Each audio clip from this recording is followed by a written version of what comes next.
ደስቶቱ በቃ ደውሉና የፍቅር መቀስ እዚህ ምን ነው አቋረጥኳችሁ እንዴ?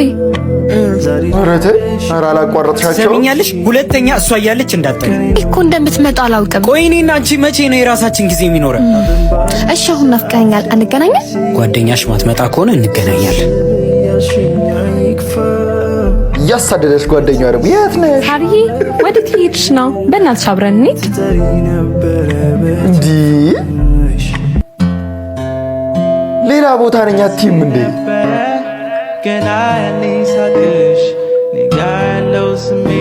መንገዱን አይቶ ተቀየሰ። በቃ አልመጣም ቀርቻለሁ ይላታል። ተመልሻለሁ።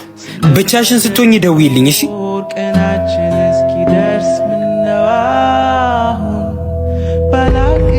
ምንድን በሰላም ነው? ቆይ ከኔ ለምንድን ነው የምትሸሸው? ማለት ያምሻል እንዴ? አሁን አዘነች። ቆይ ሳሪ አንዴ ላስረዳሽ። ምንም እንዳታስረዳኝ።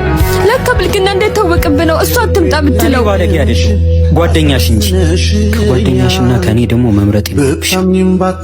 ይሄ እንዳይፈጠር ነበር በመሀላችን ሶስተኛ ሰው እንዳታስገቢ ስል የነበረው። መውደድን ሳታጭው ምነው ጠረጠርሽ? እኔ አንዳንዴ ግን ፊልሞቻችን የሚያስቁኝ ፊልሞች ላይ ያለ ሪል ላይፍ ላይ የሌለ ነገር ምን እንደው ታውቃለህ? ዊዛውት ዩር ዊል መሳም ምን እያረግሽ ነው ብለው እጁ እንደተሳሰረ ነገር እንዲህ ብሎ ያያታል። ከዛ እሷ ፍሬንች ኪስ ምናምን ከገባችለት በኋላ ይገፈትራታል። ቴስት ካረገ በኋላ ማለት ከዛ ያቺኛዋ ታይና ዙራውና እንዳሰብሽው አይደለም እንዳሰበችው ካልሆነ ታዲያ እንዴት ነው? እጅህ ተሳስሯል ወይ? የሆነ ሰው እዚህ ድረስ ከንፈር ድረስ እስኪመጣ ምንድነው የምትሰራው?